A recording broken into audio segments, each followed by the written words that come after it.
সুপ্রিয় দর্শক, আজকে আপনাদেরকে দেখাবো আমার গাছগুলোর কি অবস্থা এবং কত বড় হয়েছে, কি ফল ধরেছে, এগুলোই আজকে আপনাদেরকে দেখাবো। চলুন দেখে আসি। শ্বেত জবা ফুল গাছ, ফুল ফুটেছে অনেক এবং অনেক কলিও ধরেছে। এর আগের ভিডিওতে এই গাছগুলো একবার দেখেছিলেন, কিন্তু গাছগুলো তখন ছোট ছিল, এখন অনেক বড় হয়েছে। সুপ্রিয় দর্শক, এখন আপনারা দেখতে পাচ্ছেন আমার সেই চাল কুমড়ো গাছ, যেটা শেষ পর্যন্ত দুটো কুমড়া পেয়েছিলাম। এখন গাছ আবার নতুন ফুল ফুটছে।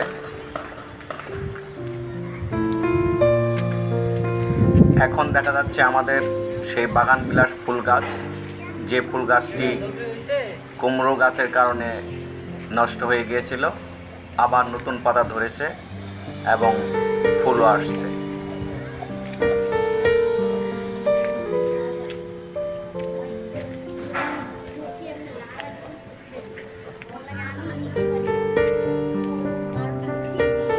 এবার দেখছেন বেগুন গাছ, ইতিমধ্যেই অনেকগুলো বেগুন পেয়েছি এবং আবার নতুন করে বেগুনের ফুল আসছে এবং অনেকগুলো ছোট ছোট বেগুনও ধরেছে।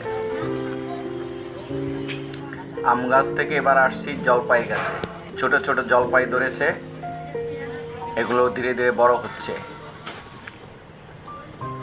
আর এ হচ্ছে আমার কালো কাঁচামরিচ গাছ, যেটা এখনো জীবিত আছে, আর পাশেই আছে মিষ্টি কুমড়া গাছ।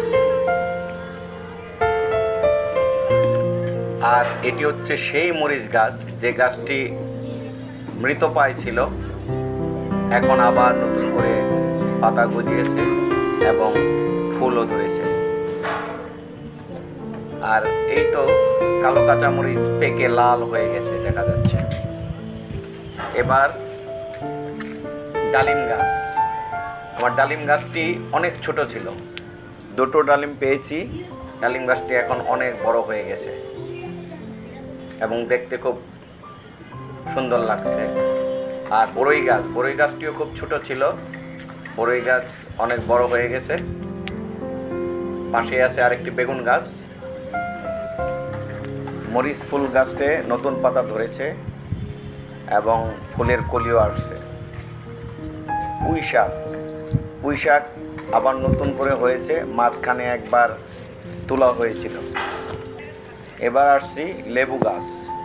লেবু গাছে লেবু বড় হচ্ছে, সেই সাথে পশ্চিম দিকের সূর্যের আলোটাকে অনেক সুন্দর লাগছিল। নিম গাছটি আগের চেয়ে অনেক বড় হয়ে গেছে, দেখতেও অনেক সুন্দর লাগে এখন। কিন্তু দুঃখের বিষয়, শেষ পর্যন্ত আমার তেজপাতা গাছটি মরে গেছে। পেয়ারা গাছ আবার নতুন করে পেয়ারা ধরেছে, এ পর্যন্ত 7টি পেয়ারা পেয়েছি। এবার চলে আসলাম আমাদের কিচেন রুমের বারান্দায়। এখানকার অ্যালোভেরা গাছটি আগের চেয়ে অনেক বড় হয়ে গেছে, আর টগর ফুল নতুন করে ফুল আসছে এবং ফুলের ফুল দেখা যাচ্ছে। আর এই তো হচ্ছে পাথরকুচি গাছ, এটাও অনেক বড় হয়েছে আগের চাইতে এবং দেখতেও অনেক সুন্দর লাগছে। এই তো মানি প্ল্যান্ট গাছটি অনেক বড় হয়েছে এবং দেখতেও অনেক সুন্দর লাগছে। আর পাশেই ছিল সেই থানকুনি পাতা, তখন সবেমাত্র রোপণ করেছিলাম, এখন থানকুনি পাতা অনেক বড় হয়েছে।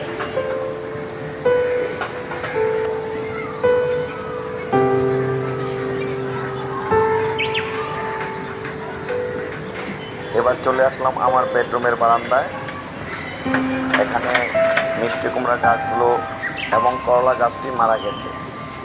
আর এই পাশে আছে তুলসী গাছ, সেই পুদিনা পাতা গাছ, যা অনেক বড় হয়েছে। আর এদিকে আছে টাইম ফ্লাওয়ার, এই গাছটিও অনেক বড় হয়েছে। এবার চলে আসলাম আমার মেয়ের ব্যালকনিতে। এখানে নয়নতারা ফুল ফুটে আছে সাদা, এবং সাথে ফুটে আছে সুন্দর সন্ধ্যামালতী ফুল। সন্ধ্যামালতী ফুল দেখতে অনেক সুন্দর, অসাধারণ, এর কালারটা অনেক সুন্দর। সুপ্রিয় দর্শক, উপরে দেখতে পাচ্ছেন নীলকণ্ঠ ফুল গাছটি অনেক বড় হয়ে গেছে এবং পাশে নয়নতারা ফুল গাছটিও বড় হয়ে গেছে।